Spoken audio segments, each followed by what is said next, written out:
दरम्यान हिंदीच्या मुद्द्यावर मोर्चाची वेळ येऊ नये हाच आमचा प्रयत्न असल्याचं अजित पवार म्हणालेत। ठाकरे बंधूंच्या एकत्र मोर्चावर अजित पवारांनी ही प्रतिक्रिया दिली आहे। हिंदीच्या मुद्द्यावर आज कॅबिनेटमध्ये चर्चा करणार असल्याचं सुद्धा अजित पवार म्हणाले।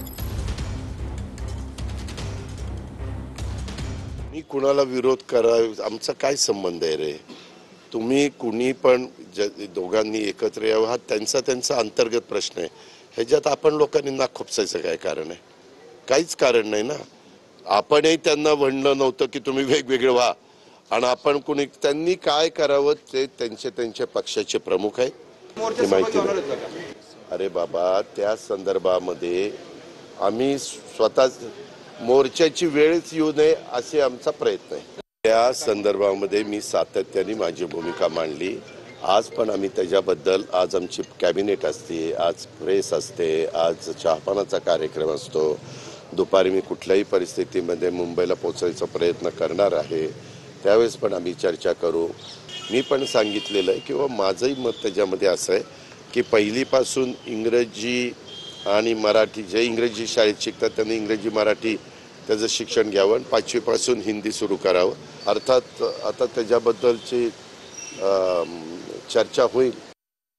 बरोबर आहे त्यांचं म्हणणं। ठाकरे बंधूंनी एकत्र येण्यासंदर्भात हे जे काही आता लोक कावकाव करतात, डोमकावळे, त्यांचा हा संबंधच नाही आणि असूही नाही। आणि जर ह्या मोर्चामुळे हिंदी सक्ती सरकार रद्द करणार असेल तर आम्ही त्याचं स्वागत करू, आणि ही लोकभावना मराठी जनतेची हे सरकार स्वीकारणार असेल आणि त्याच्यावरती काही निर्णय घेणार असेल तर नक्कीच आम्ही त्यांचं स्वागत करू। शेवटी लोकभावनेपुढे सरकारला झुकावं लागतं। मला तीच अपेक्षा आहे की एकंदर जनमानसांचा जो रेटा आहे आणि त्याची जी काही पब्लिक क्राय निर्माण झालेला आहे, आता ह्या सगळ्या हे जे काही 2 महिने चालू आहे त्यातून जो पब्लिक क्राय निर्माण झालेला आहे तो मला वाटतं तो सरकार दरबारी त्यांच्या कानावर पोचतोय।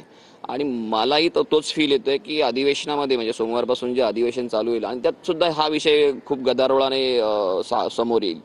तर मला वाटतं की हे मोर्चा होऊ नये हाच प्रयत्न करतील आणि जो काही हिंदी सक्तीचा निर्णय आहे तो मागे घेतील असा एक फील आहे। आणि मोर्चा मागे घ्यायचा नाही घ्यायचा सर्वस्वी निर्णय हा राजसाहेब आणि इतर मंडळी करतील, तो काय माझा विषय नाहीये।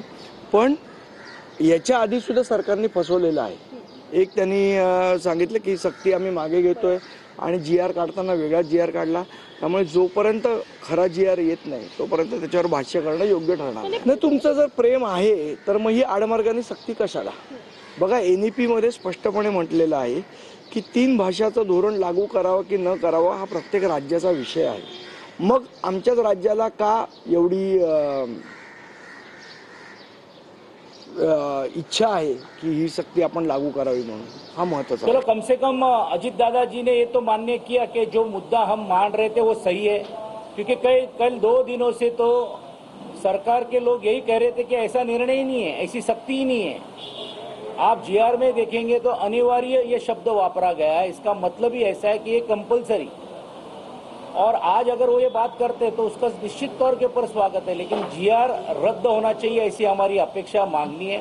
क्या करने वाले नहीं करने वाले, आज महाविकास आघाड़ी की भी बैठक है, उसमें ये सब चीज़ों की चर्चा की जाएगी। आता कुठचाही राजकीय एजेंडा नाही आहे, एकच एजेंडा आहे मराठीच्या हिताचं रक्षण करणे।